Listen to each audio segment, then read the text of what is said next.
Aujourd'hui, dans cette vidéo, je vais expliquer comment fabriquer son propre radiateur à inertie. Alors, c'est un projet un petit peu expérimental. Je l'ai déjà fait ici sur ce radiateur. En fait, j'ai acheté un radiateur classique et dans ce radiateur, je suis venu mettre une résistance ici, ce qui fait que ça m'a permis de créer un radiateur électrique. Et puis dans la mesure où cet essai a été concluant, je vais le refaire sur un autre radiateur et je vais vous expliquer comment j'ai procédé. Alors déjà, première chose, il ne faut pas se tromper dans le radiateur qu'on achète. Il faut acheter un radiateur à éléments. Là on peut voir, on a un élément, deux éléments, voilà, élément par élément. Parce que si je prends un radiateur classique qui a été moulé tout d'un bloc, voilà ce qui va se passer. Donc là on a le bon diamètre, on est en 1,5 et là en 1,5 aussi. Mais voilà, je vais rentrer. Et tout de suite je vais être bloqué parce qu'en fait ici là on a un T qui répartit l'eau sur la face avant et sur la face arrière du radiateur. Donc c'est pour ça qu'il est important d'avoir un radiateur en éléments et concrètement là ça va rentrer tout le long. Alors par contre ce qui va se passer avec les radiateurs en éléments comme ça, c'est que ici le diamètre on va être en 1 pouce. Et en fait, il va falloir venir monter des réductions comme ceci. Et ces réductions, elles vont nous permettre de pouvoir monter nos éléments qui eux sont en 1,5. Donc par exemple le purgeur d'air ou la résistance. Et puis donc ces réductions, ce n'est pas des réductions classiques, c'est les réductions qui sont faites pour le radiateur. Et ce qui se passe, elles ont déjà le joint qui est là. Donc je n'ai pas besoin de faire de filasse ou de téflon, je vais juste venir serrer dans mon radiateur. Donc maintenant je vais monter mes accessoires. Ici j'aurai mon purgeur d'air. Donc le purgeur d'air en haut et en bas, je vais monter ma résistance. La résistance je la mets en bas pour une raison particulière en fait, c'est parce que l'eau chaude monte et l'eau froide par conséquent descend. Et donc le but de la résistance c'est de chauffer l'eau froide, donc je la mets en bas.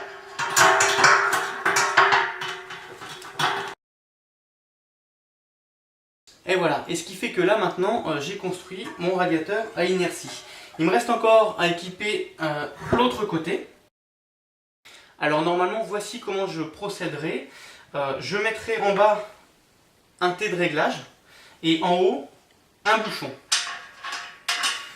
Alors le bouchon servira à masquer l'orifice qui n'est pas utilisé. Et puis le T de réglage en fait me permettrait de faire mon remplissage. Et puis une fois que le radiateur est rempli, hop, je ferme la vis du T de réglage. Hop, ça me bloque mon fluide à l'intérieur et mon radiateur est construit. Maintenant, moi, la raison pour laquelle je construis des radiateurs à inertie comme ça, c'est parce que je suis en train de réaliser une expérience, un projet de chauffage hybride. C'est-à-dire que avec des radiateurs de chauffage central, j'aurai des résistances électriques qui en plus seront raccordées à un insert dans ma cheminée. Cet insert aura un serpentin. Et en fait, ce serpentin sera raccordé au système de chauffage central. Seulement, je pense aux situations où, par exemple, je pars en week-end ou ce genre de choses, et il n'y a personne pour mettre du bois dans l'insert, et donc du coup, la température de l'appartement, elle chute. Et j'ai pas envie de rentrer chez moi et qu'il fasse 2 degrés, et j'ai envie de construire un système hybride avec de l'électrique qui prenne le relais quand il n'y a plus de chauffage central pour remonter la température. Donc, voilà ce qui va se passer, moi, pour mes radiateurs. En partie basse, j'aurai un T de réglage. Et en partie haute, j'aurai un robinet. Et là, je vais utiliser un outil comme ça. Voilà, je vous montre d'un peu plus près. Qui va me permettre de serrer mon écrou dans le radiateur. Voilà.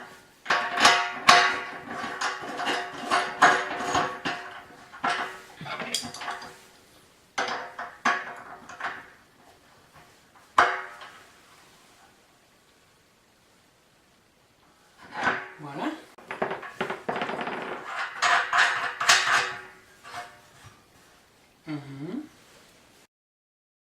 Voilà, donc là j'ai mon robinet, mais qui va rester en position fermée parce que je n'ai pas encore construit le système de chauffage central.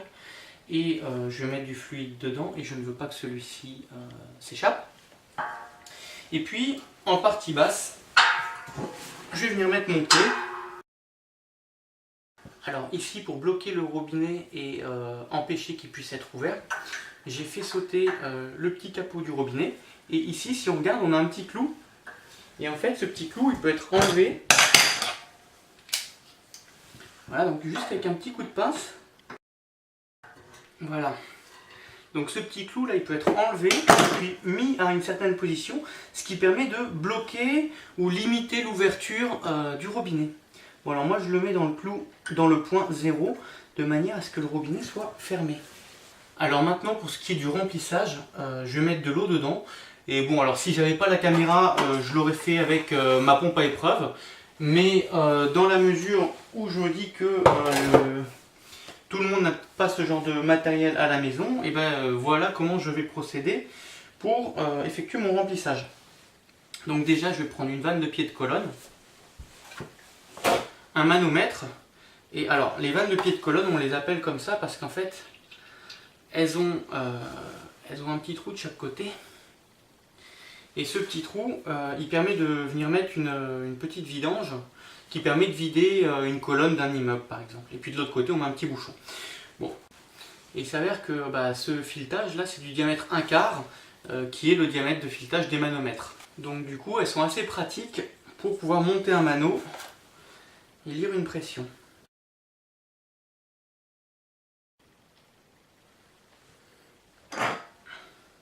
Voilà, donc là je viens de réaliser mon tube qui va me permettre le remplissage de mon radiateur.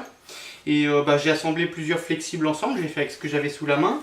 Et puis ici donc j'ai mis une vanne avec un manomètre et ça me permettra de fermer la vanne lorsque j'aurai la pression souhaitée dans mon radiateur. Ici j'ai un écrou en 20-27, ce qui va faire que j'aurai juste à démonter le remplissage de la machine à laver ou du lave-vaisselle pour puiser de l'eau sous pression. Et puis là, celui-là, je vais le mettre dans mon thé de réglage et ça va me permettre de remplir mon radiateur. Voilà, donc maintenant je vais procéder au remplissage. Je chasse l'air au purgeur en même temps que je remplis.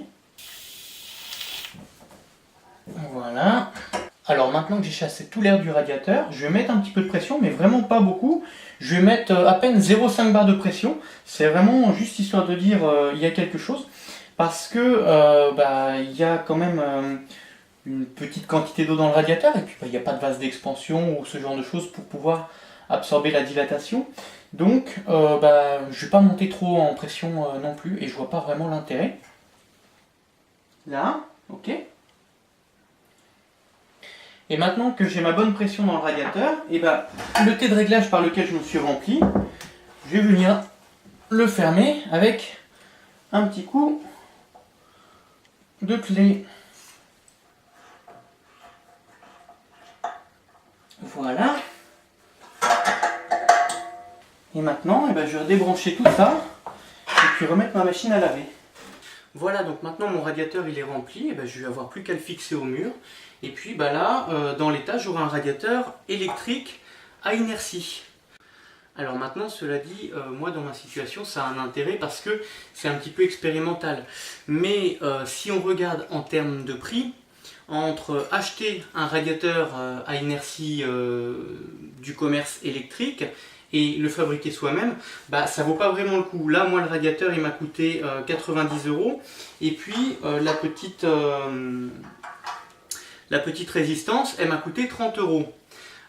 Donc ça fait un radiateur à 120 €. À 120 €, on en trouve dans le commerce.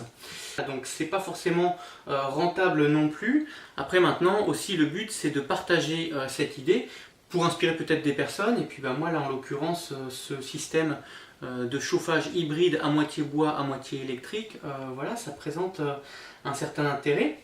Un autre point, dans la mesure où j'ai déjà testé avec celui-ci, moi mes résistances, c'est des résistances qui n'ont pas de thermostat. Mais ça c'est volontaire parce qu'en fait je vais avoir un thermostat d'ambiance qui va me réguler tous mes radiateurs en même temps. Mais après si c'est pour faire juste un radiateur, quand on achète ce type de résistance, il y en a qui sont avec un petit thermostat réglable, et ben ça peut être quand même pas mal. Par exemple, ceux qui servent lorsqu'on a des sèches-serviettes électriques, et ben ça peut être quand même pas mal d'avoir ce petit thermostat parce que ça coupe le radiateur. Bon, moi, il se coupe jamais, ça veut dire que quand je le branche, il est tout le temps allumé. Et bah, il va falloir que je monte mon thermostat parce que sinon, ça va me faire une grosse consommation. Voilà, donc j'espère que cette petite vidéo vous aura plu, vous aura peut-être donné un peu d'inspiration pour vos travaux.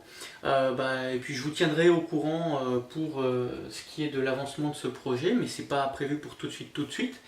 Il y a encore beaucoup d'idées à décanter. Et ça va se faire, mais petit à petit.